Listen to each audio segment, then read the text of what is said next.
ലേക്ക് പഠിക്കാൻ പോകാൻ ആഗ്രഹിച്ചിരുന്ന വിദ്യാർത്ഥികൾക്ക് ഏറെ ആശങ്കകൾ ഉണ്ടാക്കിയിരുന്ന ഒന്നാണ് വിസ അപേക്ഷയുമായി ബന്ധപ്പെട്ട് US എടുത്തിരുന്ന ചില തീരുമാനങ്ങൾ. കഴിഞ്ഞ കുറച്ച് ദിവസങ്ങളായി US വിദ്യാർത്ഥി വിസ അപേക്ഷകൾ നിർത്തിവെച്ചിരുന്നു. അന്ന് വിദ്യാർത്ഥികളെ പോലെ അവരുടെ രക്ഷകർത്താക്കളിലും ആശങ്കയുണ്ടായിരുന്നു. എന്നാൽ ആ ആശങ്കകൾ അവസാനിച്ചിരിക്കുന്നു എന്ന് തന്നെ പറയാം. US-ലേക്കുള്ള വിദ്യാർത്ഥി വിസ അപേക്ഷകൾ ആരംഭിച്ചിട്ടുണ്ടെന്നും വിദേശ വിദ്യാർത്ഥികൾക്ക് ധൈര്യമായി ഇപ്പോൾ തന്നെ US വിസയ്ക്ക് അപേക്ഷിക്കാമെന്നും US സ്റ്റേറ്റ് ഡിപ്പാർട്ട്മെന്റ് ഡെപ്യൂട്ടി വക്താവ് മക്നോൺ ഹ്യൂസ്റ്റൺ ബുധനാഴ്ച പ്രസ്താവിച്ചു. US-ന്റെ ദേശീയ സുരക്ഷയെ അടിസ്ഥാനമാക്കിയാണ് എല്ലാ തീരുമാനങ്ങളും നടക്കുന്നതെന്ന് അദ്ദേഹം പറഞ്ഞു. ഞങ്ങളുടെ സ്റ്റുഡന്റ് വിസ അപേക്ഷകൾ തുറന്നിരിക്കുന്നു. വിദ്യാർത്ഥികൾക്ക് അപേക്ഷ സമർപ്പിക്കാനും അപേക്ഷയുമായി ബന്ധപ്പെട്ട വിവരങ്ങൾ മനസ്സിലാക്കാനും സാധിക്കും. എന്നാൽ US വിസയ്ക്ക് അപേക്ഷിക്കുമ്പോൾ വിദ്യാർത്ഥികൾ കുറച്ച് കാര്യങ്ങൾ മനസ്സിലാക്കണമെന്ന് ഞങ്ങൾ ആഗ്രഹിക്കുന്നുണ്ട്. US വിസയുടെ ഉപയോഗം അവരുടെ അപേക്ഷയ്ക്ക് അനുസൃതമായിരിക്കണമെന്ന് ഞങ്ങൾ ആഗ്രഹിക്കുന്നു. വിദേശ വിദ്യാർത്ഥികളെ അമേരിക്കൻ കോളേജുകളിലും യൂണിവേഴ്സിറ്റികളിലും വന്ന് പഠിക്കാൻ അനുവദിക്കുകയും അവരെ ക്യാമ്പസുകളിൽ തടയാതിരിക്കാനും ഞങ്ങൾ ആഗ്രഹിക്കുന്നുണ്ട്.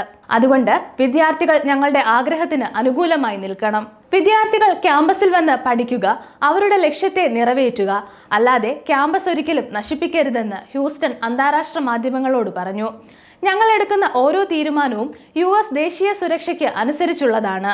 അതുകൊണ്ട് തന്നെ US ഇമിഗ്രേഷൻ അവതരിപ്പിക്കുന്ന ഓരോ നയങ്ങളും അവയ്ക്ക് അനുകൂലമായിരിക്കും. US ഇമിഗ്രേഷനായി ഞങ്ങൾ ഉയർന്ന നിലവാരം തന്നെ പുലർത്തുന്നുണ്ട്. ഈ നിയമങ്ങൾ US പൗരന്മാരെ സംരക്ഷിക്കുക മാത്രമല്ല, ഇവിടെ പഠിക്കാനും ജോലിക്കുമായി വരുന്ന എല്ലാ പൗരന്മാരുടെയും സംരക്ഷണം ഉറപ്പാക്കേണ്ടുന്നത് ഞങ്ങളുടെ ആവശ്യമാണ്. അതുകൊണ്ട് തന്നെയാണ് പല കടുത്ത തീരുമാനങ്ങളും US എടുത്തിരിക്കുന്നതെന്നും അവർ പറഞ്ഞു. US വിസയുമായി ബന്ധപ്പെട്ട പല വാർത്തകളും പുറത്തു വരുന്നുണ്ട്. US പ്രസിഡന്റായി ഡൊണാൾഡ് ട്രംപ് അധികാരമേറ്റതു മുതൽ US-ൽ നിരവധി മാറ്റങ്ങൾ കൊണ്ടുവന്നിട്ടുണ്ട്. US-ന്റെ ദേശീയ സുരക്ഷയ്ക്ക് എതിരെ നിൽക്കുന്നവരെ രാജ്യത്തു നിന്നും പുറത്താക്കുക, അനധികൃത കുടിയേറ്റം തടയുക എന്നീ കാര്യങ്ങൾ ലക്ഷ്യം വെച്ചാണ് പുതിയ തീരുമാനങ്ങൾ US ഇമിഗ്രേഷൻ വകുപ്പ് എടുത്തിരുന്നത്. US-ൽ പഠിച്ചിരുന്ന വിദേശ വിദ്യാർത്ഥികളെയും അവരുടെ നാട്ടിലുള്ള കുടുംബങ്ങളെയും ഒരുപോലെ ഭീതിപ്പെടുത്തിയിരുന്ന മറ്റൊരു വാർത്തയാണ് ചെറിയ തെറ്റിന് പോലും US-ൽ നിന്ന് വിദ്യാർത്ഥികളെ നാട്ടിലേക്ക് മടക്കി അയക്കുന്നത്.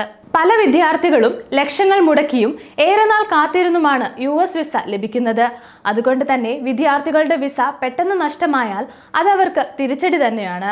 US-ൽ വിദേശ വിദ്യാർത്ഥികൾക്ക് അനുവദിച്ചിരിക്കുന്നതിലും അധികം സമയം ജോലി ചെയ്യുക, അക്രമം, വഴക്ക് തുടങ്ങിയവയിൽ ഏർപ്പെടുക, ക്യാമ്പസ് പ്രതിഷേധങ്ങളിൽ പങ്കുചേരുക, തീവ്രവാദ സംഘടനകളെ അനുകൂലിക്കുക, അവരുമായി ചേർന്ന് പ്രവർത്തിക്കുക തുടങ്ങിയ കാര്യങ്ങൾ ശ്രദ്ധയിൽപ്പെട്ടാൽ രാജ്യത്തു നിന്ന് പുറത്തു പോകേണ്ടി വരും. അതുപോലെ പാലസ്തീൻ അനുകൂല പ്രവർത്തനങ്ങൾ നടത്തിയാലും US-നെതിരെയോ തീവ്രവാദ സംഘടനകൾക്ക് അനുകൂലമായോ പ്രവർത്തനങ്ങൾ നടത്തിയാലും US വിദേശ വിദ്യാർത്ഥികളുടെ വിസ റദ്ദ് ചെയ്യും.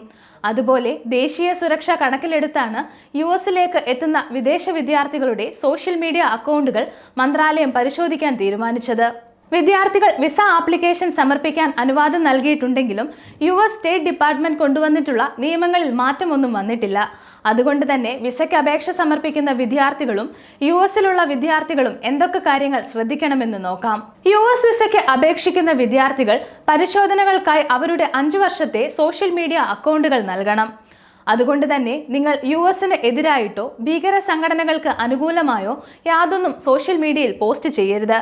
പോസ്റ്റ് റിമൂവ് ചെയ്യുന്നതോ അക്കൗണ്ടുകൾ ഇല്ല എന്ന് കള്ളം പറഞ്ഞാലോ നിങ്ങൾക്ക് വിസ ലഭിക്കുകയില്ല. US-ൽ നിലവിൽ പഠിക്കുന്ന വിദ്യാർത്ഥികൾ എന്തൊക്കെ കാര്യങ്ങൾ ശ്രദ്ധിക്കണം? നിരവധി പരിശോധനകൾക്ക് ശേഷമാണ് ഒരു വിദ്യാർത്ഥിക്ക് US വിസ ലഭിക്കുന്നത്. അതുകൊണ്ട് തന്നെ അവരുടെ വിസ ക്യാൻസൽ ചെയ്യുന്ന സംഭവങ്ങളിൽ ചെന്ന് ചാടരുത്. US-നെതിരായി യാതൊന്നും സംസാരിക്കരുത്. ഭീകരവാദ സംഘടനയെ അനുകൂലിക്കുകയോ അതുമായി ബന്ധപ്പെട്ട റാലികളിലോ പ്രതിഷേധങ്ങളിലോ പങ്കെടുക്കുകയോ ചെയ്യരുത്.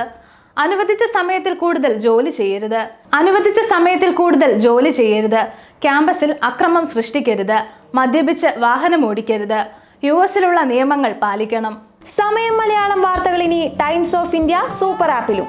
ഇതിനായി പ്ലേ സ്റ്റോറിൽ നിന്നോ ആപ്പ് സ്റ്റോറിൽ നിന്നോ times of India app install ചെയ്യൂ. മലയാളം ഭാഷ തിരഞ്ഞെടുക്കൂ. വാർത്തകൾ ആസ്വദിക്കാം. എല്ലാം ഇനി സമയത്തിൽ.